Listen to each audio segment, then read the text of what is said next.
তো আজকে আমরা চলে এসেছি হুগলি ডিস্ট্রিক্টের সব থেকে বড় মল ত্রিবেণী মলে, যেটা কিছুদিন আগে শ্রীরামপুরের অ্যালকভে ওপেন হয়েছে। এই মলটায় টোটাল 5টা ফ্লোর আছে, যেখানে ভিমার, জুডিও, বাজার কলকাতা থেকে শুরু করে মেট্রো সমস্ত রকম ব্র্যান্ডের আউটলেট তোমরা পেয়ে যাবে। এছাড়াও রয়েছে স্পেস জ্যাম, যেখানে বাচ্চা এবং বড়রা বিভিন্ন ফান অ্যাক্টিভিটি করতে পারবে, যেটার প্রাইস হলো পার পার্সন 499 টাকা 1 ঘন্টার জন্য। এছাড়াও SBF সিনেমা হল অ্যান্ড অনেক শপ ওপেন হওয়া বাকি আছে, যেগুলো খুব তাড়াতাড়ি ওপেন হয়ে যাবে। অ্যান্ড মলটার একদম টপ ফ্লোরে ফুড কোর্ট রয়েছে, যেখানে তোমরা খাবার খেতে খেতে লাইভ মিউজিকও শুনতে পারবে। তো এখান থেকে আমরা সবার প্রথমে ট্রাই করলাম ওয়াও মোমোর ফ্রাইড চিকেন দার্জিলিং মোমোটা, যেটা খেতে আমাদের বেশ ভালোই লেগেছে।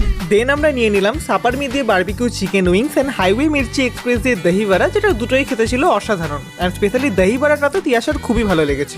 এবং সবার শেষে আমাদের পিৎজা খেতে ইচ্ছা করছিল, তাই আমরা চলে গেলাম ডমিনোজে, বাট সেখানে চিজ বাস্ট বাদে কোনো পিৎজাই অ্যাভেলেবেল ছিল না। তাই না চাইতেও আমরা নিয়ে নিলাম পেপার বারবিকিউ চিকেন চিজ বাস পিৎজাটা, সেটার দাম ছিল 341 টাকা এবং এটা খেতে আমাদের মোটামুটি লেগেছিল। তো আজকের জন্য এটুকুই। তোমাদের যদি ভিডিওটা ভালো লেগে থাকে তাহলে চ্যানেলটাকে অবশ্যই সাবস্ক্রাইব করে দিও। অ্যান্ড আজকের জন্য টাটা, দেখা হচ্ছে আবার পরের ভিডিওতে।